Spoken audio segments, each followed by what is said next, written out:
Thank you very much, President Ernie, Chairman Illusorio, Vice Chairman Gomez, and the honorable members of this Management Association of the Philippines Countryside Development Foundation. It's really an honor. I was caught off guard because our president, Dr. Ben Flexon, was supposed to be the invitee, but he instead delegated this job to me. And it's really an honor to be with you today. And I realized that this is the weak link of Philippine extension system. How I wish there should be a regular forum between entrepreneurs like you and the farmers and fisher folk in the countryside so that we really have a robust economy growing on agriculture. Well, the topic is very straightforward. I'm about to present to you a new paradigm of extension in the Philippines, and this time it is a province-led agricultural and fisheries extension system. I'd like to recognize Dr. Ernie here is one of the advocates because, of course, you know, he used to be the Undersecretary for Operations of the Department of Agriculture, and he has a very big alliance on agriculture and fisheries. So he's also one of our champions.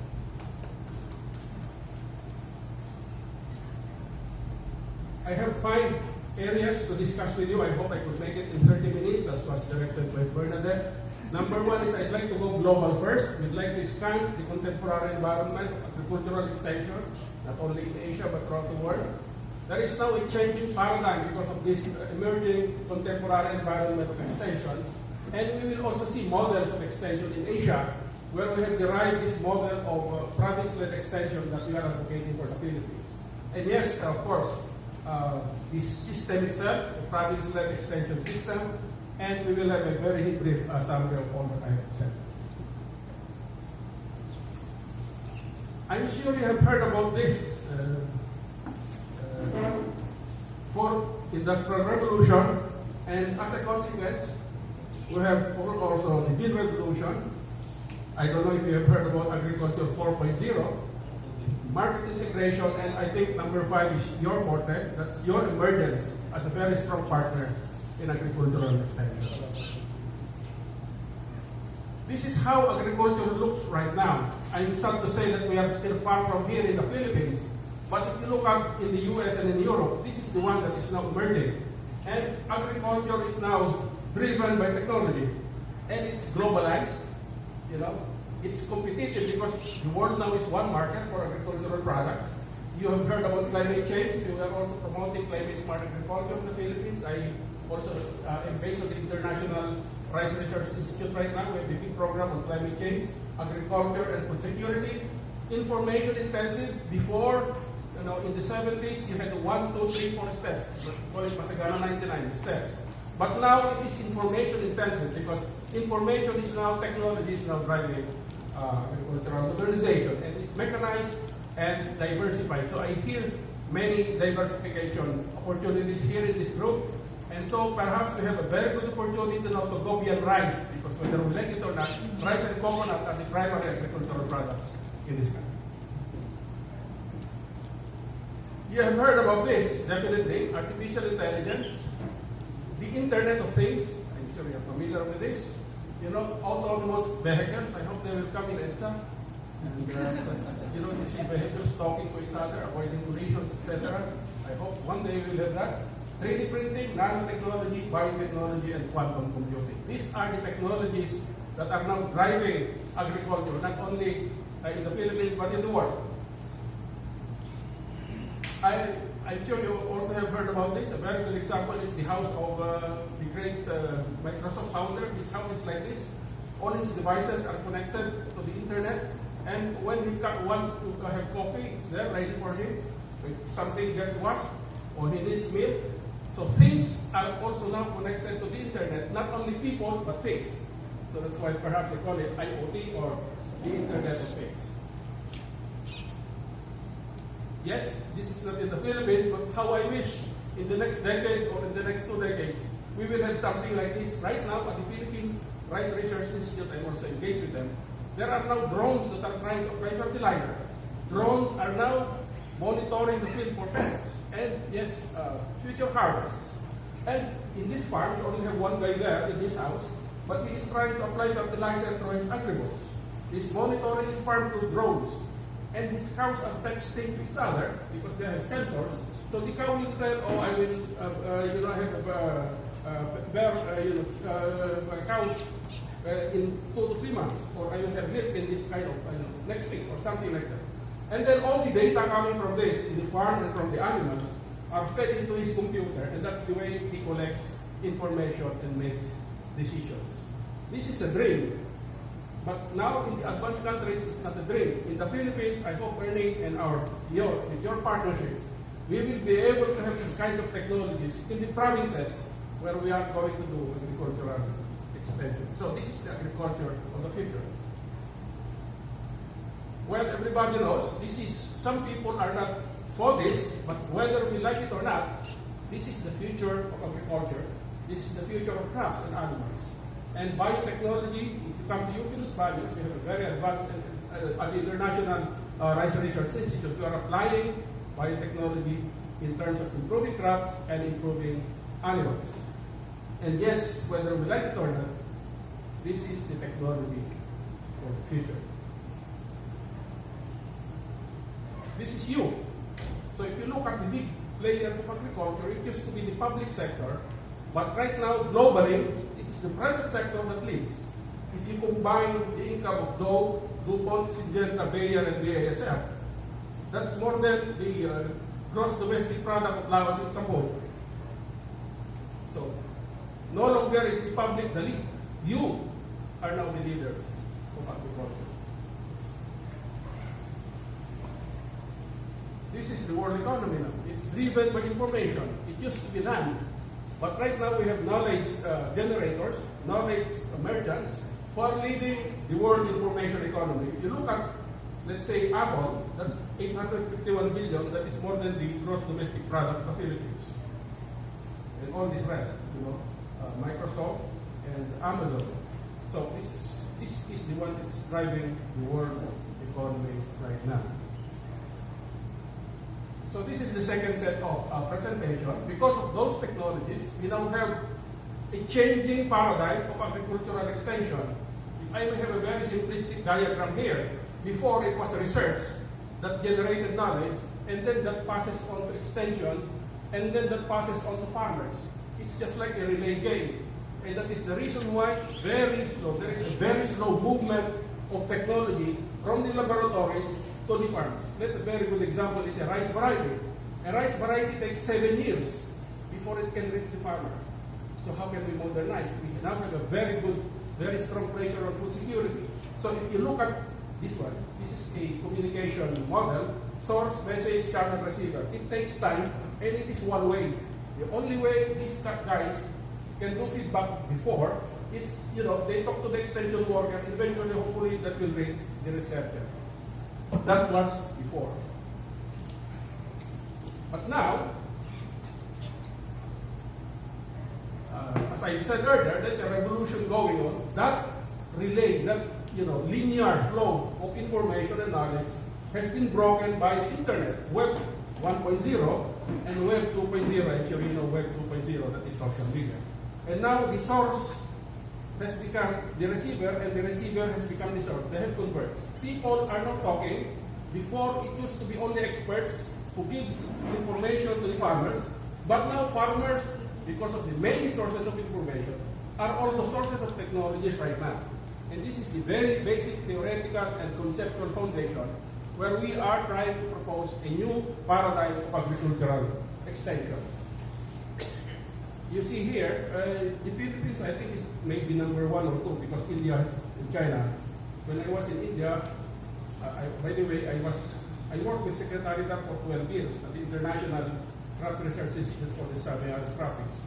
We were the only ones wearing cell phones in 2001. That was a privilege. But right now, I will tell you, there are more cell phones than toilets in India. And also, of course, the other countries. So, and this is it. The Philippines is one of these. In the countryside, people borrow money from us. So, to me, they say, Manong, I need some money. But the first thing that guy will do is to have a loan rather than to buy food. So it doesn't matter if he doesn't eat or she doesn't eat, for as long as he has a loan in her on his son. Let's take a look at this. So radio, 50 million users. It took more than 3 decades to reach 50 million. That was a breakthrough at that time.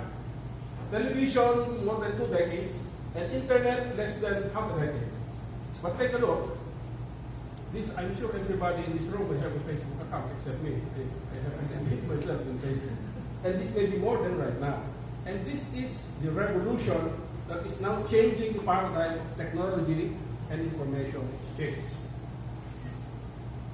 So you go to the before, if you don't have any signal, the radio, for instance, if you are in the hinterlands, there is no, the frequency of the radio, 2 kilowatts, 5 kilowatts, no signal. But now if you have an internet signal, you can watch radio, and you can hear radio, and you can also watch radio over television, and vice versa. So all these channels of communication have converged, and that is right now, I'm sure the publishers are suffering from, loss of circulation, because many old newspapers are now on the web. So send them to people now read newspapers hard, but I'm sure, like me, I also from time to time would like to still read the hard copy of the newspaper. We read them in the internet. So this is now the emerging paradigm that we really have to face, and I'm sure businesses are also into this paradigm. That the way we generate and share knowledge is a different ballgame, because right now we hear them talk first before we listen to them first. Before we talk. Before we talk and then listen. So this is the new paradigm that, as I've said, led us to redefine and reinvent extension, because this is now the true situation of extension worldwide. And we no longer call it research and development. We call it research for development. And you may be wondering why. Because right now before research, they have their own worlds. I came from UP Los Baños. We have many, we call it scientists in their ivory towers. They didn't care. They just wanted to, make the plant bigger, make this, have more yields, etc. But they say the application of this technology, they will pass on to extension. They will pass it on to other entities.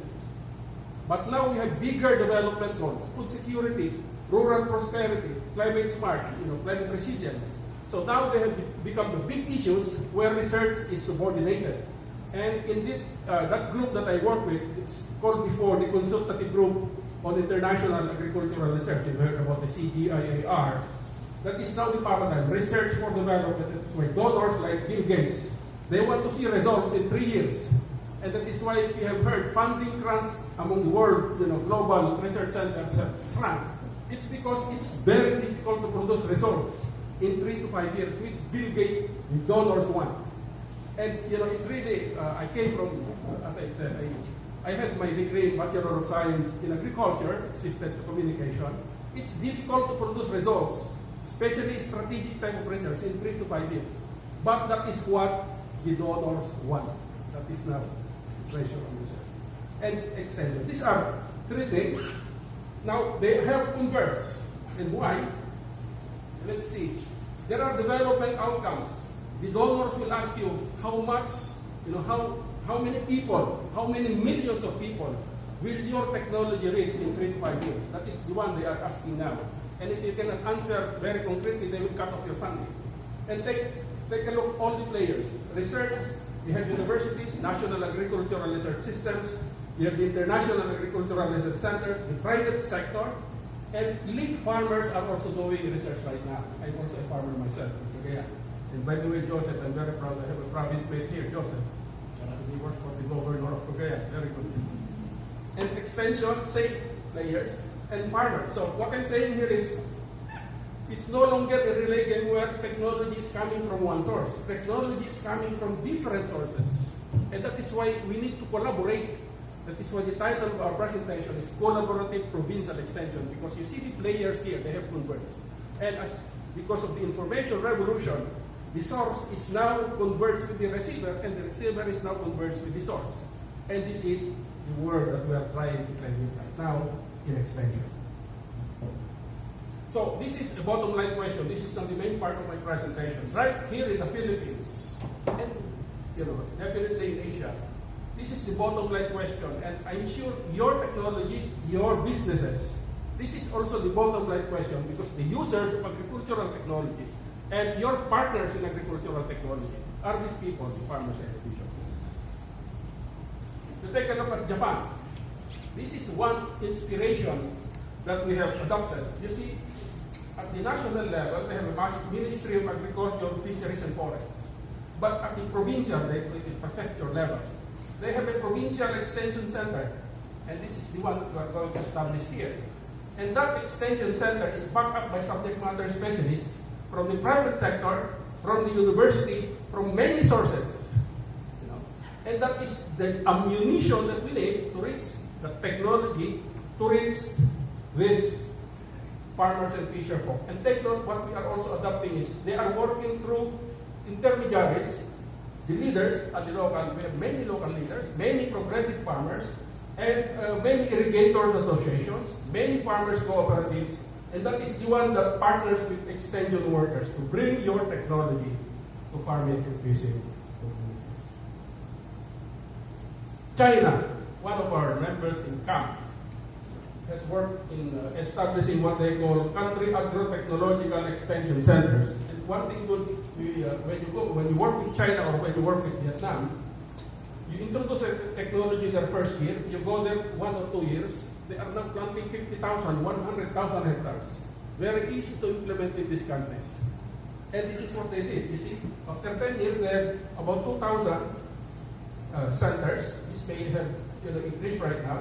And what we also adopt is take note, number 3, there's a partnership in funding. From national government, it's only 10%, but from local, it is 90%. This is the one that we are adopting here. There's a co-financing scheme between the national, the Department of Agriculture, and the provincial government. So Joseph, kailangan natin ibenta. I will need to send this to the government. Sorry for the Tagalog. I work in India, and this was we are trying to secure a $500 million loan from the World Bank to implement or innovate extension systems in the Philippines. India was ahead. When I was in India, they had what they call an agricultural innovation project. And this is the one that they piloted.